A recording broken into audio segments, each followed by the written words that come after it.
With this vehicle here, Lexus is going against the trend because Audi is dropping the Q2 and the A1. Mercedes is dropping the A-Class and the B-Class. The premium manufacturers say goodbye to the small segment, whereas Lexus says, hey, we're going to offer a Lexus here for around $30,000, pounds or euros, at least in the base version. Does that work? How Lexus is the all-new LBX? We're going to find out with Tomass's in 4K, full screen, full length. Let's go here with the front. Typical Lexus design, I would say, maybe a little bit more drawn back, not as dramatic as the sedans or something, but you still have this shape right here and then this rather open grille. This is here ruby red, very striking red color, and a nice daytime running light design with this chrome accentuation. It looks a little bit crossover SUV-ish, however I can already tell you so far that the seating position and the driving is more hatch-alike, but we're going to find out more about that. Wheels in 17, or these ones here are the optional 18-inch wheels. And the length here is indeed only at 4 meters 19 or 165 inches, so it's a tiny Lexus indeed. You can also get a contrasting roof here in black at this point. Does it, by the way, remind you of a Toyota model? We'll talk later about that. A very clean rear design with a light strip going all across. Top speed is 170 kilometers an hour, 105 miles per hour. Interesting technology-wise is that with that suspension on the rear axle, if you have the front-wheel drive model, then you only get a torsion beam in the rear. However, if you go for the all-wheel drive model, a little bit increased weight, then they went for a double wishbone in the rear, supposed to give you more comfort. One more feature we can show you. Leah will assist us. Yeah, she's doing the wiper. Here, look at that. In the very front there's a small nozzle, and that means the nozzle is integrated in the wipers itself, actually. There we go. She activates the wipers. Now you can see it's really smooth. It doesn't get sprayed on the windshield, but it's really coming out of the wipers itself. So that's, of course, a better wiping function. Yes, we know it's not a new thing, but for this segment, it is actually quite rare. What? This is the rear turning indicator. I think here when they say, hey, we want to present you a small premium vehicle, should have been a little bit more effort here, right? This is the Lexus key fob, like with any other large vehicle. Only that this is a tiny one. And then here you can see these door handles. They don't give you a haptic feedback. It's just when you press them behind, they come a little bit towards you. So it's kind of like this very smooth process. And then door closing sound. That's very solid, like that. We open the doors and then they use, it's not entirely hard, but it's not super soft on the top part. Here, this is then a little bit softer. This is like a leatherette covering. However, I have to say, on the side, they don't use the highest grade of leatherette. So I would prefer a little bit higher quality grade from the leatherette here. Then, this is also interesting, you just press it here to open the doors. It's like this electric mechanism also to make it smooth and easy. If it would fail at some point, then you pull it. This is then the manual opening. So how premium is it here? All hardpack. No covering on the inside. Then interior, different trims are available. This trim here is completely animal free. It's called Premium in the UK or Emotion in Germany. Or the Elegance trim will also be animal free. And then you can get, for example, also this new material on the steering wheel. And this is pretty cool because it looks better. It feels actually also better and softer. Also underneath the material, you can touch it in. It's pretty cool. And Toyota and Lexus, with this new material, they have actually said that it has less abrasion, so it is also more durable. And the seats, this is also leatherette here, also with perforation. It's available with or without perforation. Here then without the perforation on the top part, some contrast stitches on the inside. Yeah, that looks actually quite fancy and also is supposed to set it apart from its Toyota counterpart. Seating position, what they did here is, it looks crossover-ish, but the seating position indeed is like, small hatch seating position. So they want to give you more hatch driving feeling. Headroom with 189 or 6'2", still a lot of headroom left, no problem. You get along as a tall person. Just here to the middle console, it gets quite narrow, but then again, they also have this soft leatherette cover here that you don't damage your knee. the steering itself, up and down, in and out, with a smooth process to adjust. Look at that middle console. In the front part we have inductive charging pad. Then there's also another place where you could theoretically put your smartphone, but maybe not ideal. Cup holders are adaptive here.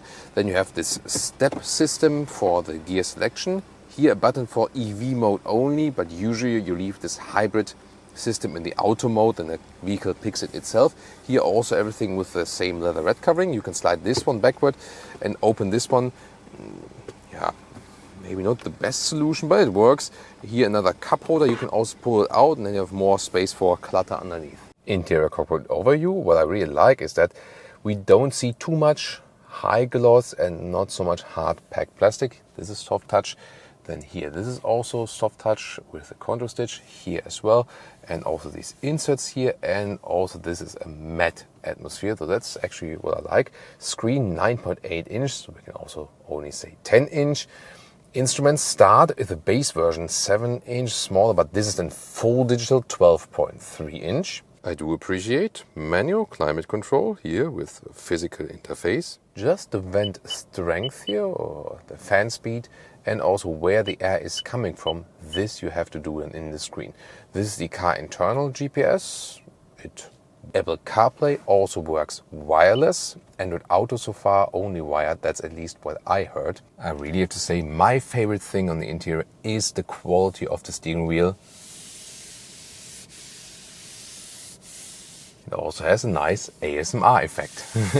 And after all, this is here the number one interface, driver and vehicle. Rear doors, all hard pack on the top. Here, this is then the soft touch and also this easy opening mechanism.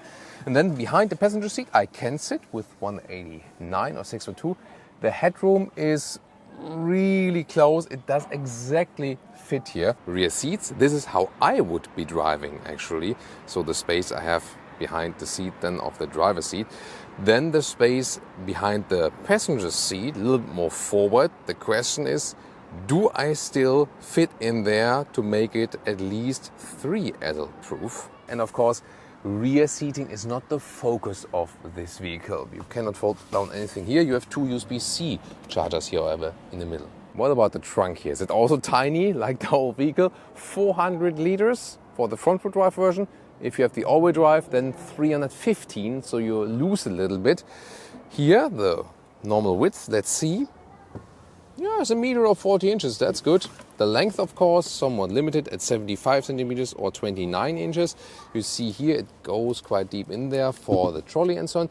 You can fold the seats 2/3, 1/3 split as well, but you have to reach over or go around. So overall, I think it's quite okay considering the size of the vehicle.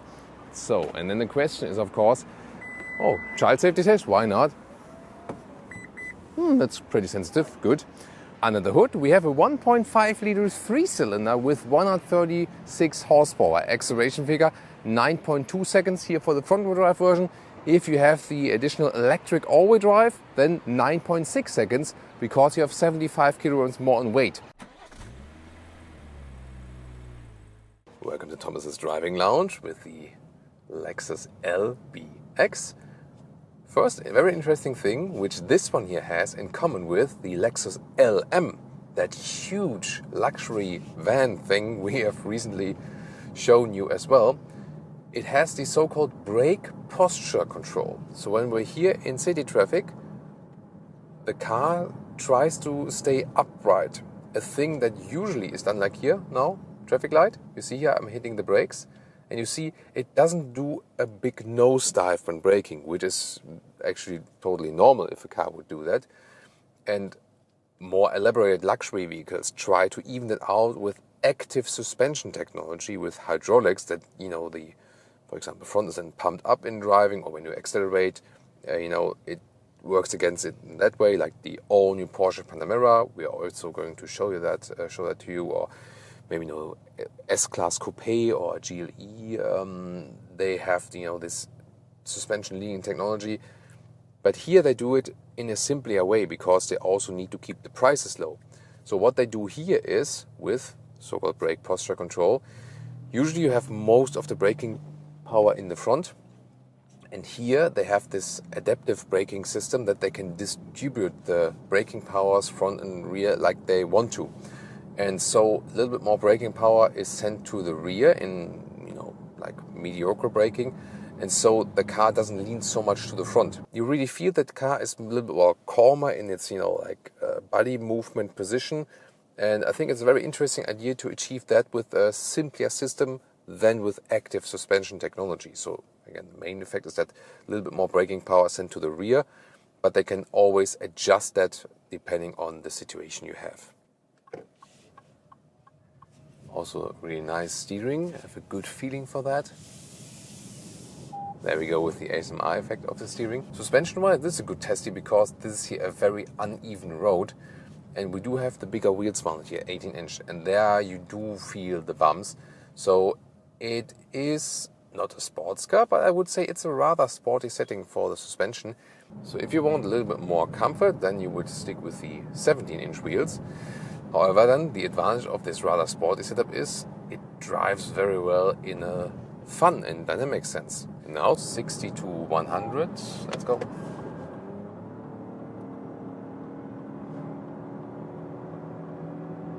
Plop, that's it. Yeah, it is somewhat enough, even though it's not very powerful.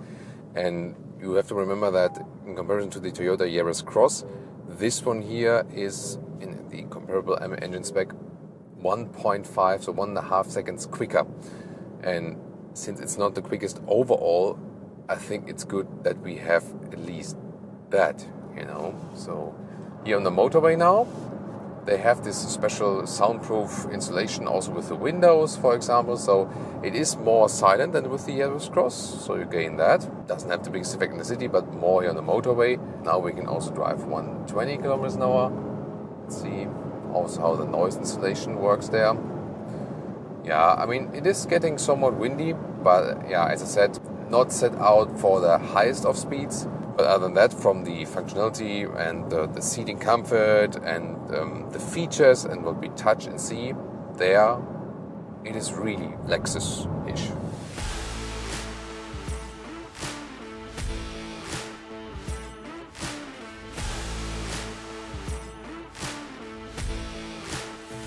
How Lexus is it? I would say exterior, definitely, yes. Interior in the front cockpit, I would say 60-70% or something like that. If you compare a Toyota Yaris Cross here to this one now, yes, you have some more nice features and some more, more elaborated surfaces with this one here. But is the difference that large? Well, the acceleration, that one doesn't make a significant difference. And of course, the prestige and the exterior design and so on. But I would still think you could also go for a high trim level Yaris Cross, or you can now check out some more Lexus reviews.